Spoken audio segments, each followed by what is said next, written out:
Greetings, dear listeners. This is Jonah Goldberg, host of the Remnant podcast, brought to you by the Dispatch and Dispatch Media. Very excited about today's guest, a first-time guest. I'm a big fan of his, and it's not something every guy named Goldberg might be expected to say.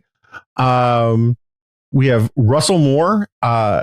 He is an ordained Baptist minister, the editor-in-chief of Christianity Today, a senior fellow with the Trinity Forum, and a member of the board of the Beckett Law Firm, or the Beckett Law Institute. I think I'm missing a word. Anyway, additionally, Moore hosts a weekly podcast called The Russell Moore Show and is co-host of Christianity Today's weekly podcast, The Bulletin. And he's got a new book, Losing Our Religion, an altar call for evangelical America. Dr. Moore, thank you for joining the Remnant. Oh, thanks for having me. As they used to say, long-time listener, first-time caller. David French, our mutual friend, has always been bitter about how I snagged the name The Remnant for a podcast before he could. And he's actually pretty good about doing the biblical connotations of it, better than I am about doing some of the biblical connotations. But it's all from the same wellspring. And I see you as sort of one of the fighting, I grew up watching Kung Fu movies, so I mean this with love, but one of the fighting monks of the sort of the religious wing of the Remnant in many ways. So why don't we just I always ask first-time authors, I always ask guests with books. The first question is, what's your book about? So what's your book about? It's about this strange, crazy time in American religion. In which you have a lot of people who are walking away from the church because they're disillusioned with it, and for all the right reasons. At the same time, at least in my wing of evangelicalism, you have a lot of people coming in, and by that I mean saying, I'm an evangelical Christian, who don't go to church, who don't practice the spiritual disciplines, but who identify with the politics. And so that's creating this really cynical time, and cynical really in two directions. I mean, some of it is cynicism of saying, well, that's all this has ever been then. Religion is just a power sham. It's just a means to an end, and I'm out. Or the cynicism that says, that's all this has ever been. It's a sham. It's a power grab. Therefore, I need to be the best possible at playing that game. Mm-hmm. And I think there's a better way than that. So, if you forgive me, I'd like to do sort of a glossary with you a little bit and just get some definitions for people. Starting with the church. When you say the church, do you mean Christianity writ large? Or is there some other way of understanding the term? Because I think it confuses some people sometimes. Yeah, I mean Christianity writ large, but in this context, I'm particularly speaking to the evangelical wing of the church, because that's where I see this problem is happening in other wings, but we sort of test drove it and test marketed it. So evangelical, how would you define it? How do you think? What's a good shorthand for normal observers about how to think about it? Somebody who believes that, who really emphasizes new birth, conversion, personal aspect of walk with Christ, and who emphasizes the authority of the Bible. That would be the shorthand. Now, it's a slippery term because it's just a shorthand term, and there are a lot of people who are committed evangelicals who would never use the word anymore. I didn't want to use the word anymore. I wrote an op-ed in the Washington Post in the middle of 2016 that said, don't call me an evangelical anymore, because it was getting so confused with Robert Jeffress sort of political activism that I said that, but I haven't found an alternative to be able to describe the kind of Christians we are. Right. Because and part of the problem is if that's what people are calling themselves, and it's kind of a journalistic shorthand at this point, as much as it is a theological one, which is part of the problem, right? Yeah. But when you say rebirth, so this is the distinction between being born again and not being born again? I mean, this is just, I just want to get some of my theology right before I wander off. Yeah, it's the emphasis that says you're not all right with God because you're a citizen of a country or even a member of a church or in a religious family, that each person needs to personally repent and believe. Right. So, in effect, you have to renew your membership. You can't be a legacy. Right. Yeah. There's no legacy memberships no legacy admission to the kingdom of God. That's right. Right. So one of the things you say, and this, I mean, my problem with reading Russell Moore is I know what a big influence you are on David French, and David French is a big influence on me. And so I always think I'm getting my Russell Moore secondhand. But one of the things you write is that evangelicism is meant to be a crisis. What do you mean by that? Well, if you think about even the most stereotypical kind of sawdust trail revival, what's meant to be there is to say, look, your life isn't going the way that it should. Turn around, repent. Repent just means a change of mind, a change of direction, and so that's a crisis. That's a turning point. And we're at a point right now where I think there are a lot of my fellow evangelicals who are getting they're getting really thrown by all the instability that's happening right now and starting to veer into hand wringing. And my point is to say, look, this is always the way that these evangelical revival movements happen. They come and they go, and they're in the middle of crisis.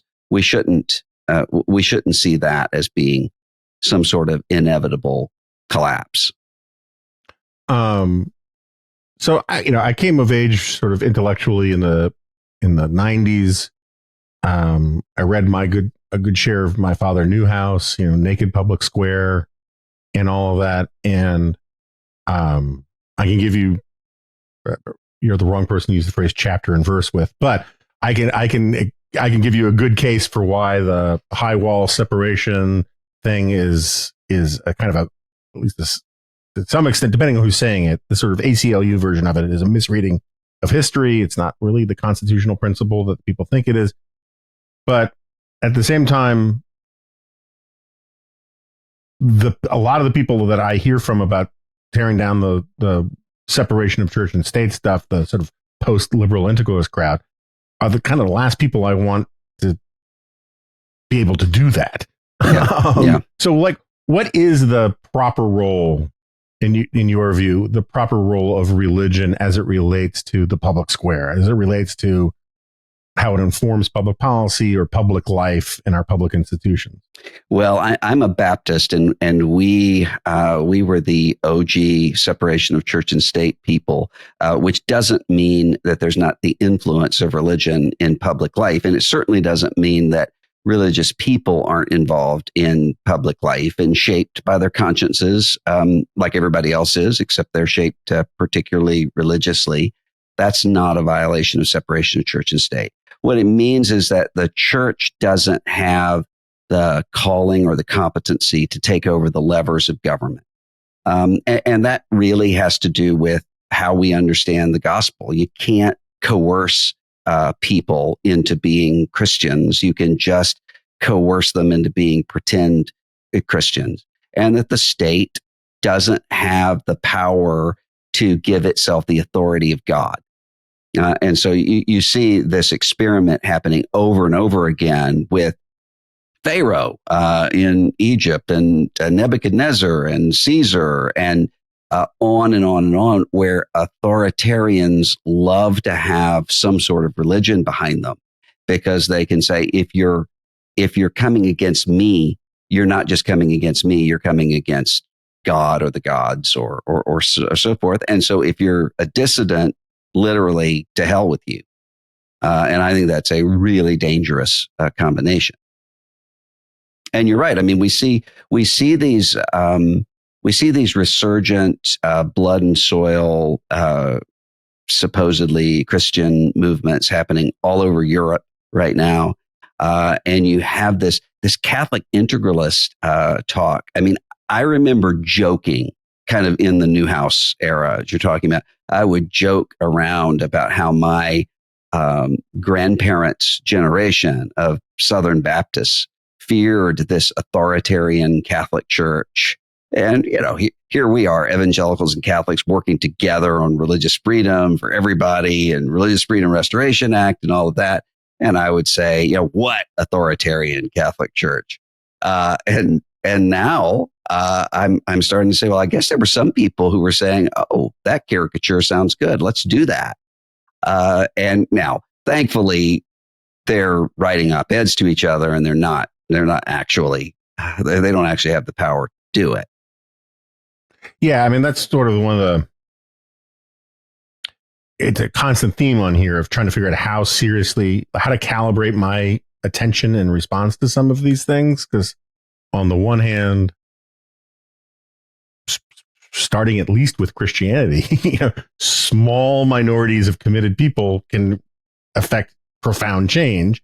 The story of, for good or for ill, from the conservative intellectual movement to Bolshevism to 1,000 other things, as George Will puts it, small, committed, intellectual, ideologically committed minorities move the world in a lot of ways. Yeah. So on the one hand, you don't feel like you can ignore it. On the other hand, the theory behind so much of this stuff that the people writ large are with them is so potted and so unproven that you kind of feel like it's going to burn out on its own, incompatibility with reality.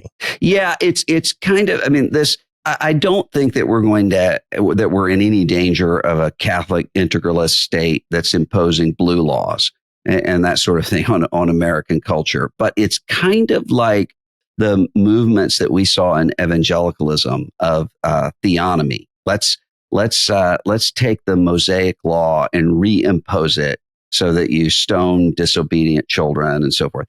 That was never a big movement. It was never really a danger. So anytime that you would have sort of these secular lefty types who would say, oh, look, the theonomists are coming. They're going to take us all over.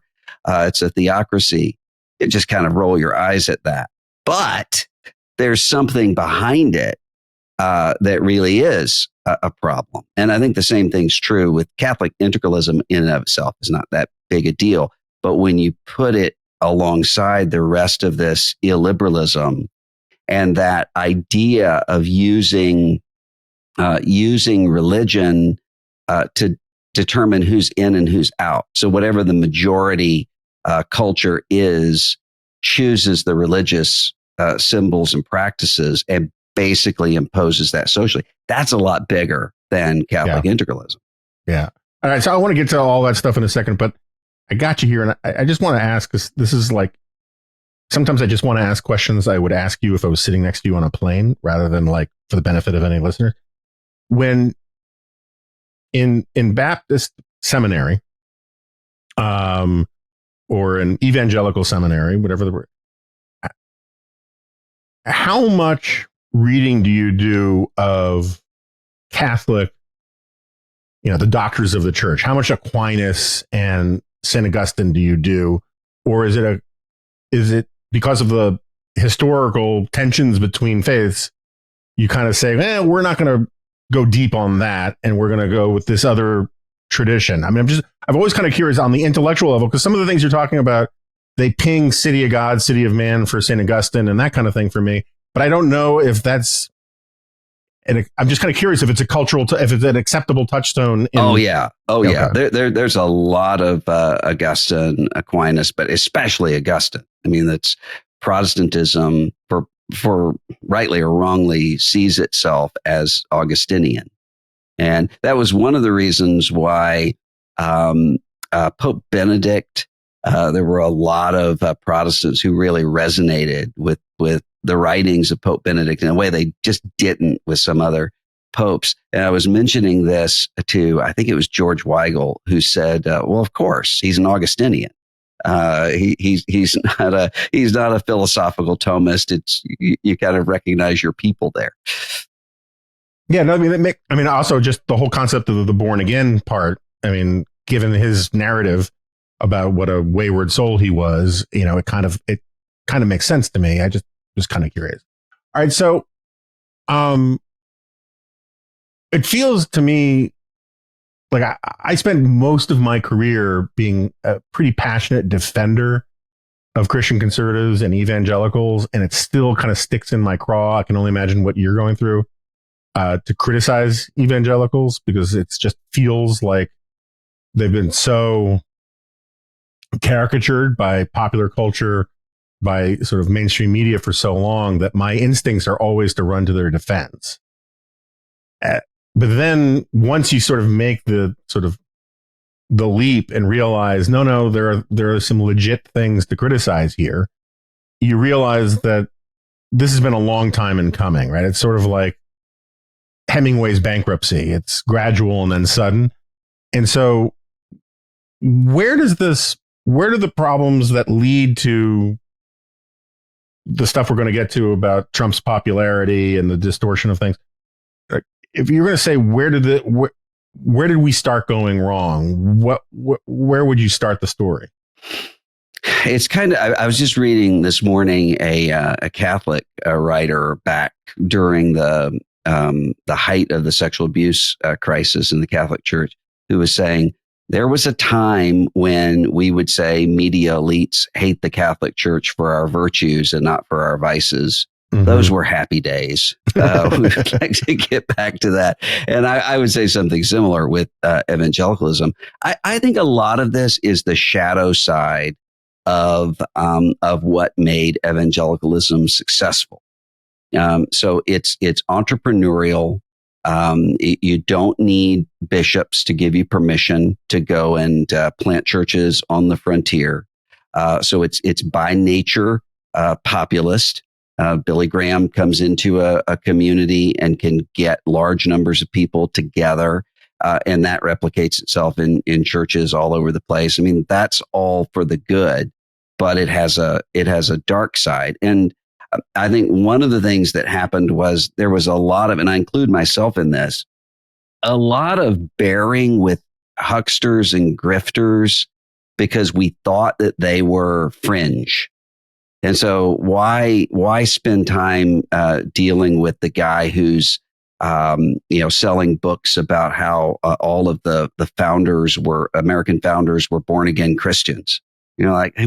Somebody if they can read Thomas Jefferson, but you consider that to be fringe, and then you take with that, it is really hard in American life. But it's even harder in religious life to come in with any nuance and to say, okay, we have real problems here, but they're not an existential threat to you.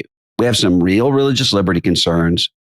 The administration really is trying to force nuns to pay for birth control. We shouldn't do that. And here's why. Those are real concerns, but you're not about to be loaded up for the camps. You can't do that without in a way that's really marketable. And evangelical Christianity became a huge, huge market. And it's kind of, I think all the time, and I mentioned this in the book about David Frum said one time, and it really hit me, is to say, oh, that's exactly right. And he was talking about a Republican Party context, where he said there came a point where you realized you all thought you were on the same side, but you realized that the things that you thought were peripheral were actually central for other people, and vice versa. And I think that's part of what's being revealed in evangelicalism. So there were a lot of people that I thought, well, what they really care about is the theology and the mission, and the culture war grievance. That's an application of that. They're frustrated that they can't get their mission accomplished. They're frustrated theologically. And so the outside culture is imposing these conversations that they're kicking back against. And I think now you look around and say, I think for a lot of people, the culture war grievance actually was the center of it all. And the theology was built up around that. Those are two just very different ways of looking at the world. Yeah, I mean, the way I've kind of explained it to people, because it's just the way I thought about it at the time when I had that sort of epiphany about the peripheral versus the central, was, in political science, they have this phrase about the president wears many hats. He's the head of state. He's the head of government. He's chief diplomat, commander in chief, right? Different roles kind of thing. And as a sort of public intellectually adjacent guy who was a syndicated columnist, but also a TV pundit, but also a magazine writer and a book author, and I had all these different roles, I never found much conflict between my different hats. And then with the rise of Donald Trump, you sort of saw what was the one hat that people refused to let go of, right? And for an enormous number of people, it was their party hat, right? I wore a party hat. I was like, I'm a Republican. I'm happy to, root for the team and try to help make arguments for the team, but not at the expense of some of these other more dearly held roles. And there are a lot of people for whom being a Republican operative, being a Republican team player was the central core of their being, even though they had the same job description as I had. And that was a real revelation for me. And it feels very similar to sort of the kind of thing that you're talking about, is like when all the tide's going your way, everybody in the room seems like they're pulling the oars in the same direction. Yeah. And then, Yeah. And I mean, I thought about this in terms of in 2012, there would be all of these secular journalists who would say, are evangelicals going to vote for Mitt Romney since he's Mormon? Is that are they going to stay home or not vote for him? And I said, no, they'll vote for him. And they did. It was at right about the same levels as ever. If Mitt Romney had been replaced with Glenn Beck, the Mormonism would not have even come up. It would have been the same sort of enthusiasm in a lot of these circles as we saw 4 years later. It wasn't the Latter-day Saint theology. It was that Mitt Romney's a good Mormon, and actually is somebody who believes in norms and so forth. And Glenn Beck is a populist demagogue, and so it's easier to get that kind of wildly enthusiastic cult of personality support. Right. It's not like they disliked him because he was a good Mormon. They disliked him also or they had reservations about him because he seemed like a Mormon Bush, right? A Mormon establishment kind of guy, norms, and all that kind of stuff. All right. So what is specifically the appeal of Donald Trump for evangelicals? And let me put it this way. If given where the culture has gone in the last 20 years, would Donald Trump have had anything like the appeal 20 years ago? Or is it that the times ripened for the man? I think the times ripened for the man. And I think the appeal kind of comes in at different levels. So there are a lot of times there was somebody who I heard on a radio program or podcast or something talking about me in 2016, that you could almost see me going through the stages of grief, in which it was at first, well, evangelicals aren't going to back him. And then it was, well, church-going evangelicals aren't backing him. And then it was, well, a lot of evangelicals are backing him, but they're just, they're making a lesser of two evils argument. And then it was, oh, Trump owns the evangelical. In my own defense, at every stage of that was true. And so you had some enthusiastic Trumpist sort of evangelicals, but they really were very fringy at first. And when people asked me, I remember in March of 2016, some reporters said, if Trump is the nominee, what percentage of the white evangelical vote will he get? And I said 80%. And it was 81. So it was a little off, but not a lot. And that's because I knew that there's this instinctual, the Republican Party is our party, and you add with it this catastrophic language that's been used for a long time. This is the most important election of our lifetime. I mean, that's been said all of my life in church context. You add those two things together, you're going to have support for him. What worried me at the time, and I think I was vindicated on this, is a lot of the people who would say to me, look, we're not for Trump. We know that he's an awful human being. We know he lacks character. We know all of these problems. We're just voting lesser of two evils over Hillary Clinton. Is that, I mean, that wasn't my calculation. I could understand it, but I also knew how American life works now. And that you just weren't going to have people who were going to say, yeah, I'm with Trump on the judicial appointments, but I'm opposed to him on the Muslim ban.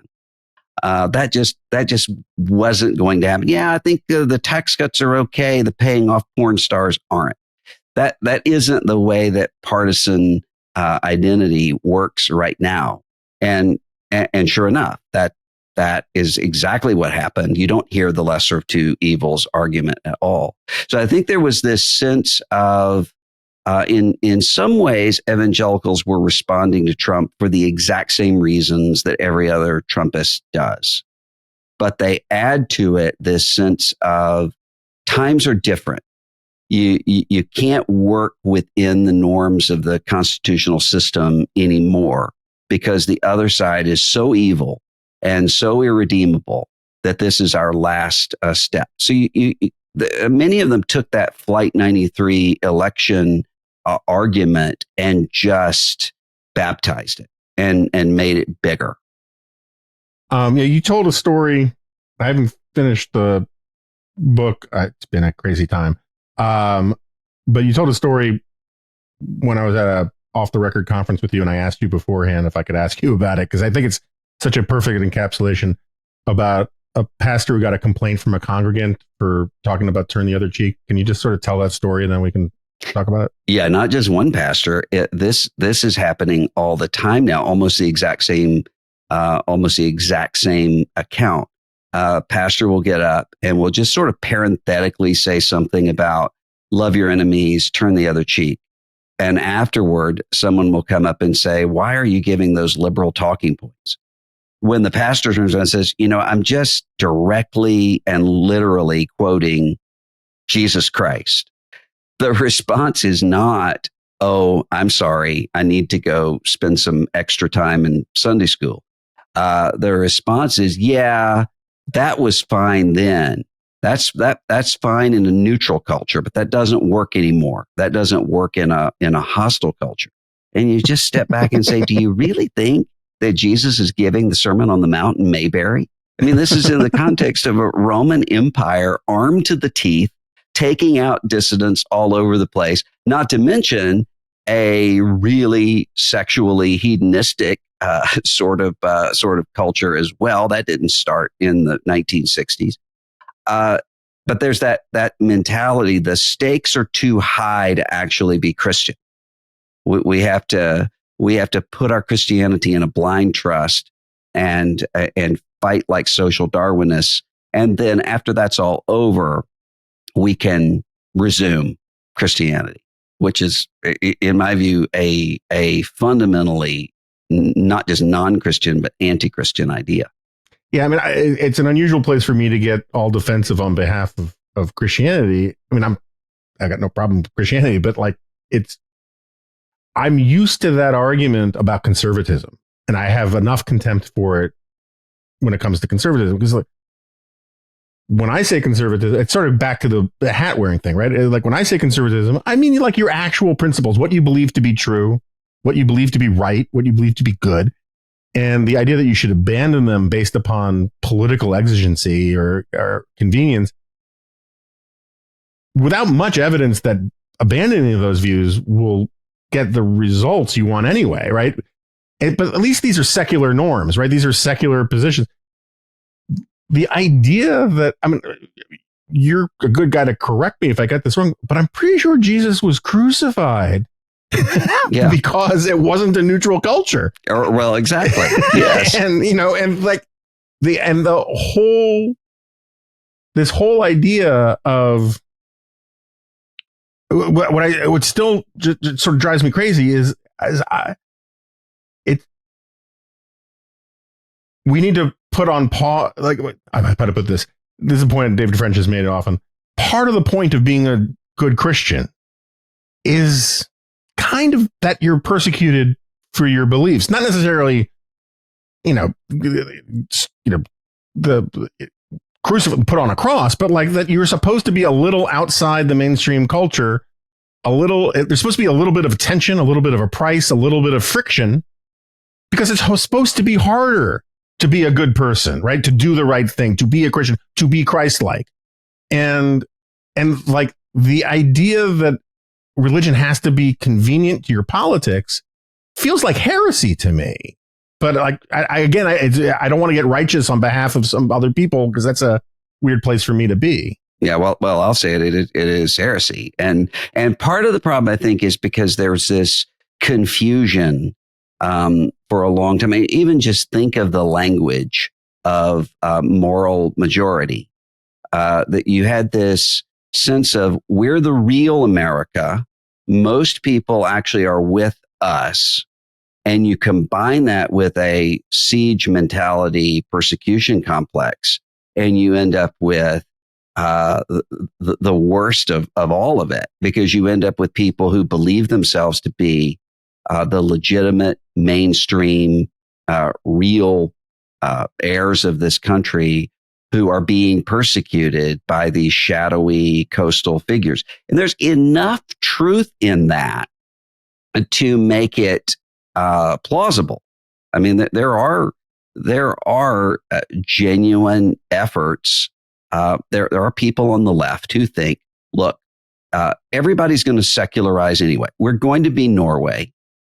We're just helping people along, and the quicker we can get you to where we're going to go, the better. Those are legitimate sorts of things, but you add to that this kind of it's what I find is what usually takes off in the persecution mindset usually is not legitimate, questions of accreditation for religious schools, for instance.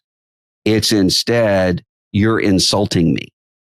They don't say Merry Christmas at Starbucks sort of thing. That's actually what resonates, which isn't about religious liberty. It's just about status and grievance.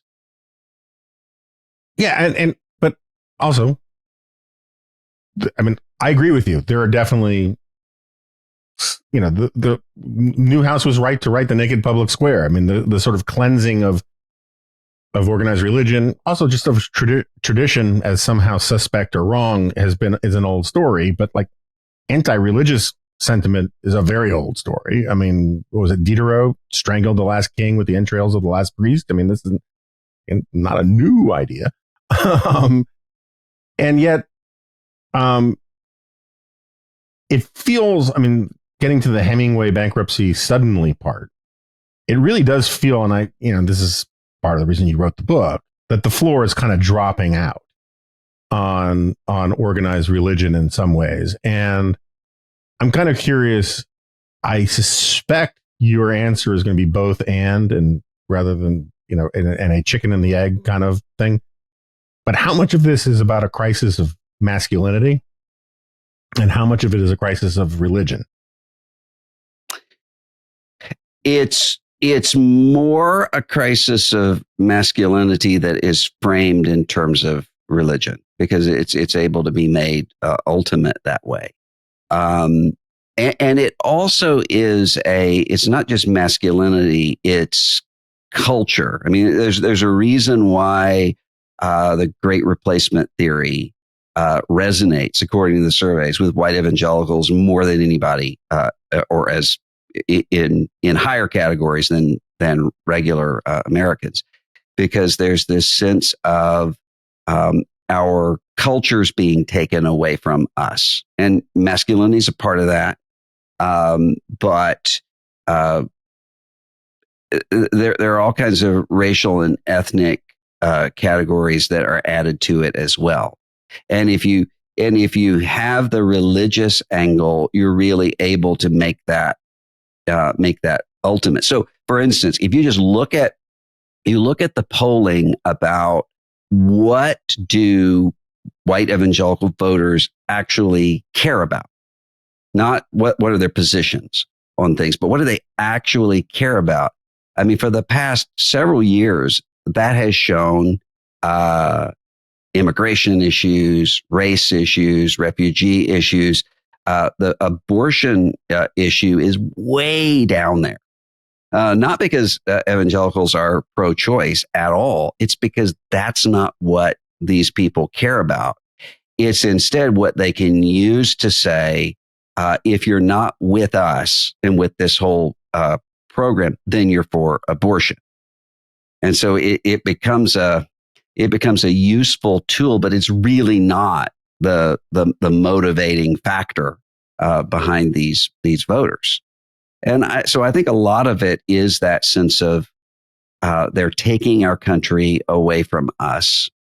And part of the us is the church, including for a lot of people. I mean, I can just look around on Facebook at people in the community where I grew up, and you have a lot of people who are panicking about the anti-Christian measures to wipe out the churches they don't go to. And you have people that I know have not been in a church for anything other than a funeral since the first Bush administration, but who are posting memes about Jesus and the devil wrestling, who's going to win, support Christianity. And that's really what it means. It's a culture. So, I mean, I was going to follow up with, okay, masculinity, but what about, and then how much of it is about race? But let me ask you it this way, since you touched on some of that. I've been, for most of my professional life, a big enemy of horseshoe theory. My first book, Liberal Fascism, my whole point was that if you define conservatism as two pillars, traditional Christian, Judeo-Christian values and classical liberalism, then you cannot call conservatives in the Anglo-American tradition fascists, right? Because they're not statists and they're not neo-pagan, right? And I'm not trying to have an argument about all that, but I'm just explaining where I'm coming from on this. Now horseshoe theory is all over the place. Like if you cover up the bylines and you read a bunch of the post-liberal integralists about economic policy, it's Elizabeth Warren and vice versa, right? I mean, you have to change some of the adjectives and whatever, but like the ideas are the same for J.D. Vance and Bernie Sanders about a lot of things these days. And so for me, as a sort of classical liberal on economics and role of government stuff, and a culturally conservative guy, if not particularly, overtly religious, that's sort of a big part of the argument about what the remnant is about for me, right? Is just like, I haven't changed my views. All these people have gone another way. And so the question I kind of have for you is, how much of the things that you've seen over the last 20 years can really be explained by the right's internalization of left-wing arguments about identity, right? I mean, identity politics is supposed to be great for black people and Hispanic people and gay people, whatever. But identity politics, all of a sudden, we're told, is terrible and evil for white people for totally understandable reasons, right? I get it. Like white identity politics is creepy in a way that black identity politics isn't, for historical contextual reasons. But the sort of therapeutic culture, the sort of the arguments about populism, which are essentially romantic arguments about the primacy of feelings over everything else. When I see the problems that are befalling the conservative movement and the part of evangelicalism that you're talking about, what I really see is on all these fronts, a lot of people on the right saying, if we can't beat them, join them. We'll use their kind of arguments for our ends. And that includes for race, right? If you're going to reduce politics down to racial grievances and demands for power for my race over your race or my tribe over your tribe, well, then, what the right is doing with white identity politics, I may disagree with the ends, but and some of the rhetoric, but on a fundamental sort of philosophical, all they're basically doing is saying, you guys were right, so we're going to use the same kind of arguments that you guys used. Am I missing something? Does that sound sort of right? Yeah, I mean, I think there's almost a vibe more than an ideology at work in so much of this. There's a reason why. I mean, I was noticing some evangelicals defending Andrew Tate the other day. I'm like, okay, Andrew Tate is, even if innocent on the charges in Romania, is a repulsive, sexually libertine pagan. But there's a vibe that comes through that I think does something to mobilize some of these folks. The other thing is, I think it's the end result. I had a friend of mine who said, I think really this is the end result of a generation of self-esteem and you can do whatever you want to and follow your heart and all of that. And then that leads to a kind of disappointment that translates over into anger. I don't think so. I think it's actually the reverse. I think there is such a low expectation of human nature now that that the argument is everybody really is a fraud, which means you have to be as fraudulent as they are. And that's what I think is behind a lot of this. I mean, even when you come to, there are, when Jerry Falwell Jr. Fell, nobody was saying, oh, can you believe such a godly guy? We really respected his piety and so forth. Nobody said that. I mean, everybody knew what Jerry Falwell was about because he told us.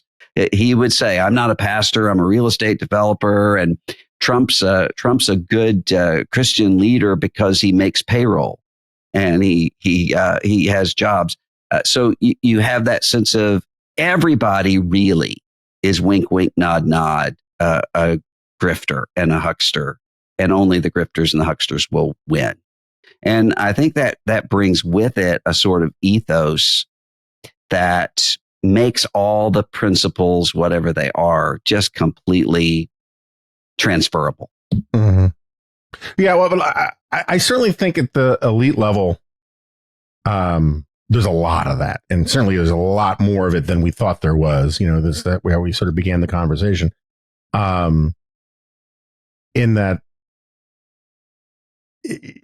whole argument, that he fights argument about Trump from 2015, 2016 was really and the mockery I still get about, oh, what about your norms now? That kind of stuff is basically this argument that says, if you have principles, you are fighting with one hand behind your back. You shouldn't have principles because they're inconvenient to the fight. And I was like, what are we fighting for if we don't have principles? And, but I want to push back a little bit. Yuval Levin makes this point, and I think it's a good one. And you kind of alluded to it earlier, that you agreed to it, which was when you're talking about the way the partisan mind works, you weren't going to have people sort of saying, I'm against the porn star, but in the payoffs, but I'm for this. And you don't do a Chinese menu thing. You just go all in.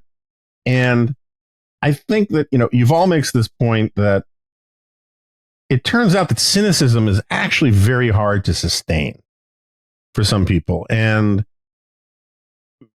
people don't want to be told that their guy is a lesser of two evils. I mean, again, you were right. And so it can't purely be, excuse me, it can't purely be that the rank and file are grifters and con men who think principles are for suckers. They actually have this principle that principles are bad, which is a kind of meta. but it's a different thing, right?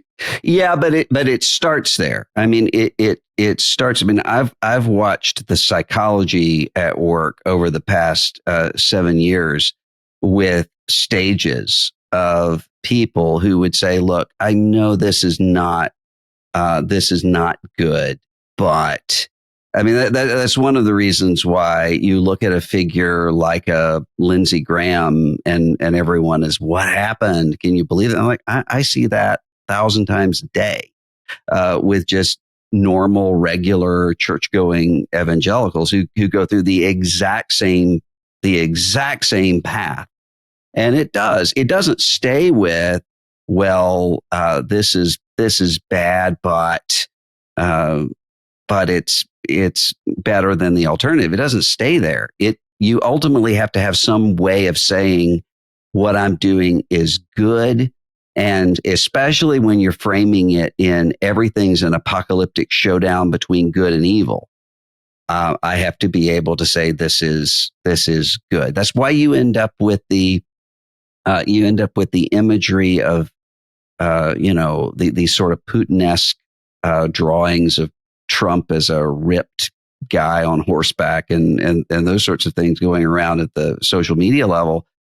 That really shows up in people's minds in a sense where I don't think most people say to themselves, well, paying off a porn star is a good thing to do. It's just that they filter it out. They don't think about it at all. And if they're challenged on it, they'll say, well, yeah, but what about, all these guys have porn stars, but they just don't think about it at all. So before we move on from the Trump stuff in general,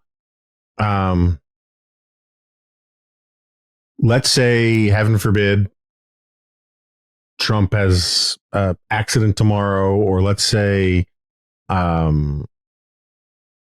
he drops out of the race and decides to go to a monastery and get right with God. Spend more time with his family. Yeah, some highly unlikely scenario in the near future. Yeah. Does the evangelical movement start to heal at that point, or does it continue on this path? I think what's happening right now is that the evangelical movement is tearing apart or has torn apart. So I really don't think that you're going to have all of these different groups just coalescing and resuming with 2015. And I think there are a lot of people who have expected that and have expected that for a long time. And I did for a while. I mean, I remember when Access Hollywood tape released, I was calling, like-minded evangelicals and saying, look, there are going to be a lot of people who are really hurt. They weren't expecting this. These Trump-supporting evangelicals, don't say I told you so. Don't relitigate everything that we've been saying for the past year. Instead, just help people through this. Well, I mean, that was a useless call because there was no crisis for anybody. And moved on. And the people who were defending it on television, when even Mike Pence wasn't, were evangelical leaders and Rudy Giuliani. Those are the only people who would go on television. So I don't think we're going to go back to that. And that has more, that deals with more than just sort of the political Trump phenomenon. I was with a group of pastors, and one of them said, went through a list of pastors he knows who are out of ministry, some who have gotten sucked into alcoholism just because of despair or pain pill addiction or all kinds of crises. And he said, what was it about 2021 that kind of broke so many of us? And another pastor in the room said, it's because up until then, we thought we were just hanging on short term through something. So people were saying, look, everything's going crazy. My church is divided. People are yelling at each other. Let's just get through this 2016 election, or let's just get through COVID, or let's just get through. So you end up in 2021, the COVID's light at the end of the tunnel. There's a really boring president who's not stirring up the same sort of stuff. and it's still crazy. And so there was this sense of, well, this is just the new normal. So I don't think it's just, let's just resume. But I do think that what's happened is you've always had a lot of different factions in evangelical Christianity, and the lines are reforming in different places right now. So there are a lot of people who previously would have thought of one another as being in some other religious tribe who are finding each other. And that's happened many times before in even just in American religious history.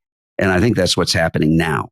So there's just going to be a very different looking sorting of evangelicalism. And it's kind of like, the sorting has good and bad to it. One of the things I was really concerned about and have been concerned about for the last 15 years is that you would have for a long time, you would have churches that were fighting with each other between the old people and the young people over what worship songs to sing and so forth. That suddenly ended, but it didn't end because those people started getting along. It ended because churches stopped having old people and young people together. You would have one church that's made up of 70-year-olds and another that's made up of 20-year-olds. I think that's kind of what's happening on some of these cultural and political fronts too.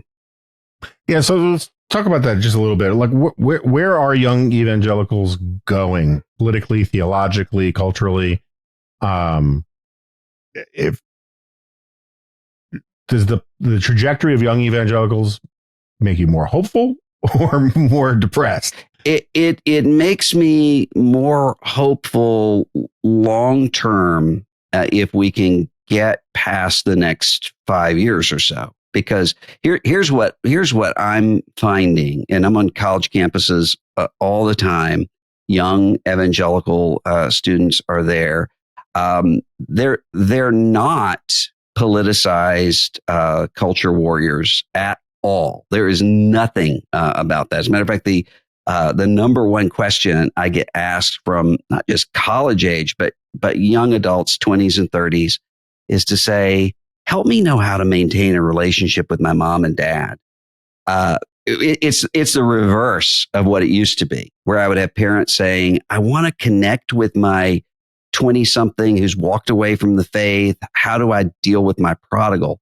You have these people who are talking about, what do I do with my parents who just want to go over conspiracy theories and argue about Trump all the time?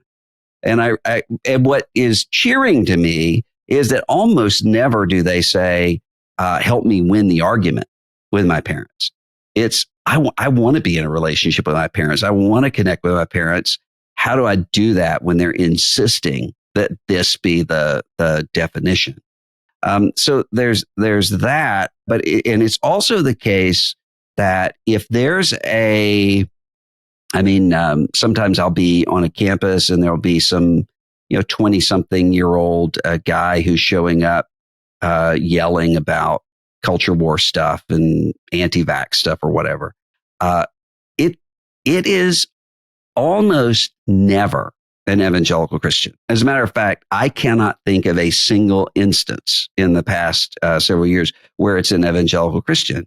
It's usually somebody who's kind of somewhere on the trajectory of Jordan Peterson to Andrew Tate. And that's who those people are being shaped and formed by. The evangelical Christian students are the ones who, for instance, I was teaching in a program, secular university for students who want to be in politics in various ways. None of the evangelical Christian students wanted to be in electoral politics. None of them, which is completely different from what would have been the case 10 years ago. They wanted to be ambassadors. They wanted to work in the Defense Department or something like that. But they didn't want to be in elected politics because they have this conclusion, okay, well, what I can see is that you either need to be a leftist, which I'm not, or a crazy demagogue, which I'm not, which means there's not a place for me. And I'll have to come in and say, hey, I don't think you realize just how quickly things can change in American political life. So they kind of have this lack of confidence when it comes to that stuff. But I'm kind of shook sometimes by the wave of sincerity that I see in young evangelicals. It's the difference between The Office UK and The Office USA. I mean, it's just what they're asking about is, hey, can you help us know how to pray? I mean, those sorts of things. So there's a genuine kind of sincerity that I think some of it is coming from exhaustion with all of that. And frankly, that's not what I expected, because I expected that what would happen is that this stuff would get really normalized for the kids who never knew a time that wasn't Trumpist, and that they would replicate it. I really don't see that happening. Yeah, I mean, I just a curiosity. It's purely anecdotal, and people think because I left Fox News in a huff that I'm holding a grudge and all that kind of stuff. But I saw it with my own mom. I see it. I have had conversations with so many friends whose parents, when you talk about how do I communicate with my parents, it's like when you were describing that, I almost felt like you just left out the part of it where they said, I can't get them to turn down Fox News and have a conversation with me that isn't about what they just saw on Fox News. And it is astounding to me, and it's something I did not appreciate, is because the actual content of Fox News during the day isn't actually all that radicalizing. But the cumulative effect seems to be to make a lot of old people kind of nuts. And it feels like it's had the same effect on Christianity, organized Christianity, that it's had on sort of organized conservatism. Yeah, except it's nuts in a different way, because now it is relationship defining nuts. I mean, for a long time you've had, gosh, my mom is just completely, all she wants to talk about are the black helicopters or whatever. Now it's at a place where you have parents who won't talk to their kids because they're not into that. I even know of a couple that had a huge crisis because one set of in-laws found out the other set of in-laws didn't support Donald Trump. And so it became this huge issue, like it was, and somebody's marrying outside the faith, because to them it felt like that's exactly what was happening. Yeah, that's not depressing at all. All right, so on a more uplifting, if not upbeat note, you write a lot about C.S. Lewis, or you mentioned C.S. Lewis a lot. Is he your biggest intellectual influence? And what can Christians or non-Christians take from his work, and what would you recommend they read?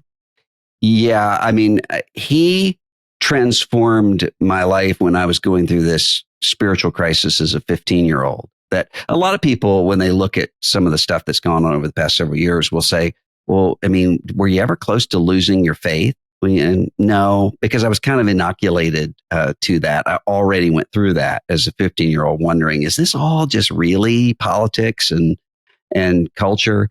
And because I had read Chronicles of Narnia so many times as a kid, I recognized C.S. Lewis's name on the spine of Mere Christianity. And that helped to turn me around, not because of the arguments, although I don't have a problem with the arguments. It's just that my problem wasn't intellectual. My problem was, is this all just marketing and mobilization? And Lewis was pointing beyond all that. It was very clear, just in tone of voice coming through the writing, that he's not trying to sell me anything. He's bearing witness to something. And so I found him very helpful. I'd encourage, there's a little book, a collection of essays called The Weight of Glory. That's probably my favorite. And you'll get a sense of Lewis as you read it. He has an essay in there about learning in wartime. He gives to some students in 1939, Oxford, who are asking, why should we even be spending time with this stuff when we don't even know if we're going to survive this war? And it's a brilliant essay about how that is always the condition you're in. And so you take the disillusionment and lose your illusions about the right things, but don't yield to despair. And I think that's really appropriate for this moment. Yeah, I mean, one of the things I always quote from Lewis is, the danger of the men without chests, right? Is that you breed a generation of people who kind of are couch potato Nietzscheans, right? And everything is sort of about my short-term entertainment, the last man kind of thing. And the problem with these kinds of, I've been thinking about this a lot because there was this essay that started a big conversation about the masculinity crisis. It was in the Washington Post last week by this woman, Christine Emba. And the thing that worries me about the people that you're talking about, evangelicals losing, right? Just losing to video games and porn and all these kinds of things, is history kind of shows us. I mean, basically the story of civilization is figuring out what to do with young men. And if you civilize young men, I mean, this is part of Moynihan's point, about the Irish slums of the 19th century and the urban black youth of the 1960s. You can go back to ancient Rome. I mean, this is a universal human problem, is that young men are kind of wired to want to go to war. And you got to channel masculinity in positive ways, or it's going to be channeled in negative ways. And that's what worries me, is that the kids without chest, that's sort of like, you can't sustain the cynicism. You also can't sustain boredom for too long. And it's exciting. National blood and soil stuff is exciting. It fills you up with meaning. That's why it's always been attractive to young men. And I'm no longer the "it can't happen here" guy that I once was. I think America has great antibodies against it happening here, but it's not guaranteed, Yeah. And that's why, I mean, I'm the dad of 5 sons. And one of the things that I have seen work so well is the inclusion of these young men in churches, not as consumers of youth ministry, but as actual needed, responsible members of the body. And there are a lot of churches that would say, "Oh, we can't do that. They're not ready for that. They're too immature for that." Well, yeah, if that's your expectation. But it was an epiphany for me. I think one day we were having a men's breakfast at our church. It was 7 a.m. on Saturday morning. And the discussion was going to be on porn. And so it was, we want everybody, teenage boys and up, to be here. So I took my sons, and I thought, my teenage sons, and I thought, they'll hate this. They'll gripe about it. It's going to be awkward and weird for them, but it'll be good for them. And it was one of the best experiences that they have had. And the reason for it had nothing to do with the content.